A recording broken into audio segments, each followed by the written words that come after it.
Hello, everybody. This is episode 24 of In the Know, my short form daily podcast show, which is aimed at putting people in the know.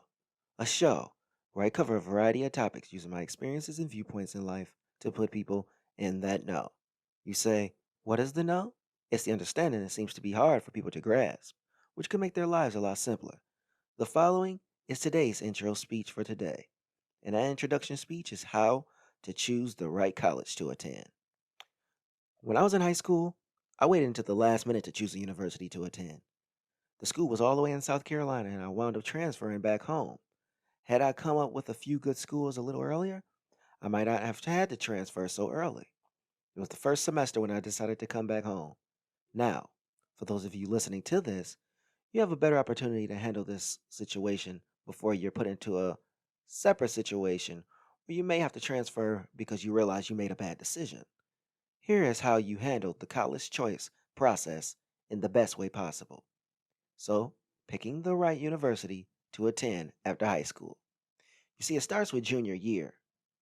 What happens in junior year? Here's something: ACT SATs. These two tests are for entry into an accredited university. Now, you don't have to take both tests to get into school. You most often find people taking the SAT when trying to get into a really good private school. Me, myself, I didn't take the SAT, but took the ACT test instead. I didn't get the score I wanted, so for me, I had to go to a school that wasn't as good because of my score. My advice would be shoot for at least 21 on your ACT.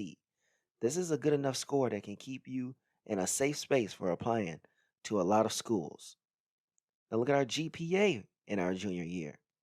In this area of working toward getting into college of your choice, make sure you have the best chance of getting into school because of your grades. I myself walked out of high school with a B minus average. On top of that, I had some scholarship money and was a member of the National Beta Club, which is for honor students.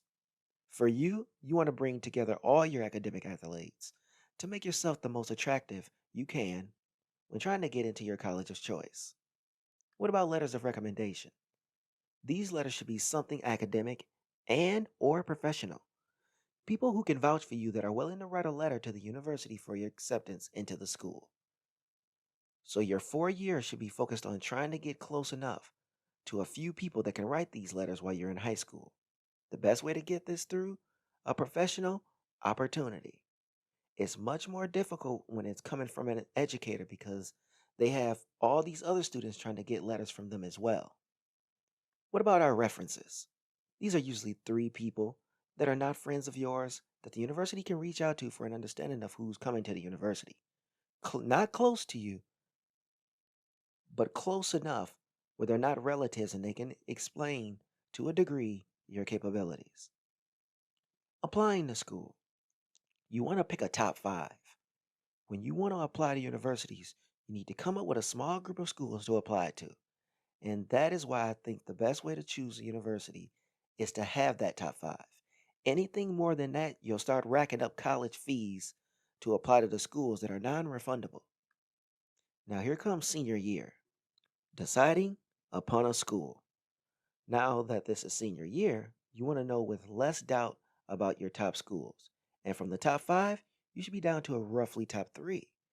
And this decision should be made going into your second half of the senior year of high school. This is when you find out those letters of recommendation that were written about yourself and those references actually worked to get you into school, along with some of your other accolades. Last minute summer decisions. For those of you who are unable to figure out where they want to go to school, you still have time, but the time is limited. It can hold you up when it comes to such information and opportunities such as financial aid and grants received. Reason being is that so many students have already completed their information on time. So you could lose out waiting this late to apply and get into a school. Let's look at parental input. They will be through this entire process for you going to college. And the main reason is because they're going to be helping you pay for school. So they have a say in the matter unless you're getting a full scholarship for college. Then you can kind of go wherever you want. Let's look at educators' input. The teachers are similar to the parents because they care about the best school, but they are not financial contributors, yet they do want you to get the best education possible that you can afford. And if the school is good enough, It's worth going into debt to gain access to the university. But for them, the long term end goal justifies attending an expensive school. Look at our logical perspectives. When looking at a school of choice, make sure you take some things into consideration. You want to observe the cost of attending, which is the bigger issue. We seem to think that an acceptance letter matters the most. No, what is more important is assessing costs. After that, look at the logistics of choosing in state versus out of state. Which university has the better programs for what it is you may want to do with your life? And if you don't know yet, which is totally normal, choose an institution that has a better wide variety of courses toward different degree programs. And then there's the personal perspective. When it comes to those type of feelings, you want to choose a school on the basis of friends and wanting to be near them. But you also have family members, even multiple family members, who attend at the same university. This way, the family tradition can continue. Now, let's look at the end statement, why we all need to be mindful when picking a school. As you decide toward the end of high school on a school to attend, you have to keep a few things in mind. Make sure you have the school you want to apply to, the appropriate test ticket, and letters of recommendation. You have to understand that wherever you decide to go, this is a 4-year experience. Make sure you visit the potential school of choice to see if you truly want to be here. Involve the people around you, teachers, parents, siblings. But then you should also have some skin in the game and understand the decision you are making. This is the first step in moving forward with your adult life. And from there, you'll be going to graduate school or right into the workforce. So, thank you for listening to In the Know, and can't wait to bring the next episode where we talk about how to properly use your notes when taking a test.